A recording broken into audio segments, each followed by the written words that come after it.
ана жасымағын, қартаймағын деп бір басталатын сондай өлең болатын. Сол өлеңнің адамға келуі де қызық қой, бір қылмыс жасағандай сезініп өзіңді жаңағы бір түрлі сезім болады ғой. Алғаш өзіңнің былай өлең жаза алатын қасиетіңді байқаған кезде дегендей бір өзіңнің инопланетян екеніңді білген сияқты сезім болады да. Сондықтан сол ұяла анама көрсеткен. Жамбылда, Таразда Елена Әлімжан деген жазушы, драматург, үлкен ойшыл ағамыз бар. Сол кісі мені бала күннен былайша айтқанда бала қырандай баптап өсірген. Алғашқы өлеңім Жамбыл облыстық Ақ Жол газетінде үлкен бір бетіне бірақ шықты. Сол Жамбыл облысындағы Ақ Жол газеті сол өлеңдер үшін 2700 теңге қаламақы берді.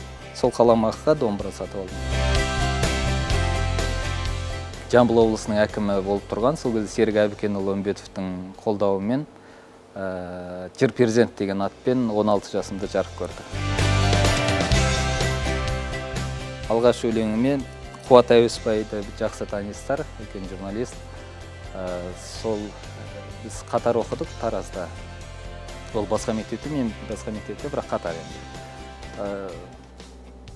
Алғаш рет сол Қуат досым мен өлеңдерім туралы жазып, ол 9-шы класс оқитын болу керек сол кезде. Сол Жамбыл қаласындағы қалалық газетте жарық көрген. Ең алғашқы махаббат, көңіл ұнатқан адам деп айтайық.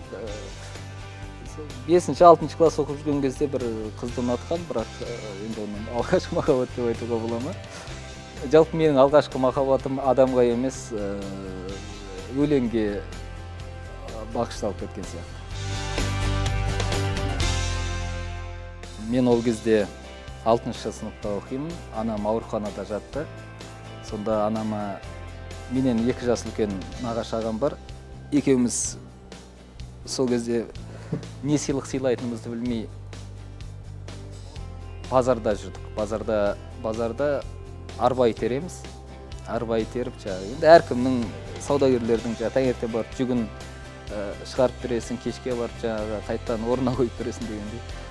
Сонда бір күніне 500 теңгедей табамыз. Сол 500 теңгенің 300 теңгесіне мынандай бір набор алдым.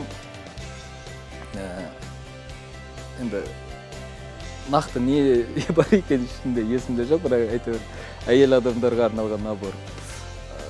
Сол анама жасаған. Алғашқы өзім ақша тауып сыйлаған сыйлығым сол. Ең алғашқы сапарым есімде. Бұл мен 10-шы сынып оқып жүргенде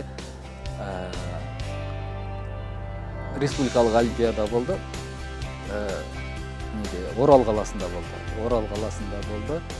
Сонда сол Орал қаласына жасаған алғашқы сапарым 2 күн ба 3 күн пойызбен жүріп есіміз ауысып. Сонда көп достар таптым сол сапарда. Мысалы, сонда 10-шы сынып оқиды, Мақпал Жұмабай мысалы, сол бәріміз бірге қатысқан едік. Үлкен көзбен қараған кезде айтасыз ба? Қай уақыт екен білмеймін. Бірақ Алматы қашан көрсең де алғаш көргендей болатын қала ғой. Ой, Астананы алғаш көрген кезім 2000 қай жыл екен? Бір не болды құдай-ау? Шабыт болды ғой деймін 2004 жылы. Шабытқа қатыстық, сонда Отан ана монумент ашылып жатқан кез, күздің кезі қараша. Күн бір аяз болды сол күні. Аяз болғанда біз енді оңтүстіктің адамдары оңтүстікше киініп барғанбыз, жаңағы жұқа осындай костюм шалбар дегендей. Сол Отан ана монументінде кім сөйлегенін білмеймін, әйтеуір 1 сағат сөйлеп бір кісі тұрып алды. Сол кезде тоңғаным мен есімде қалды.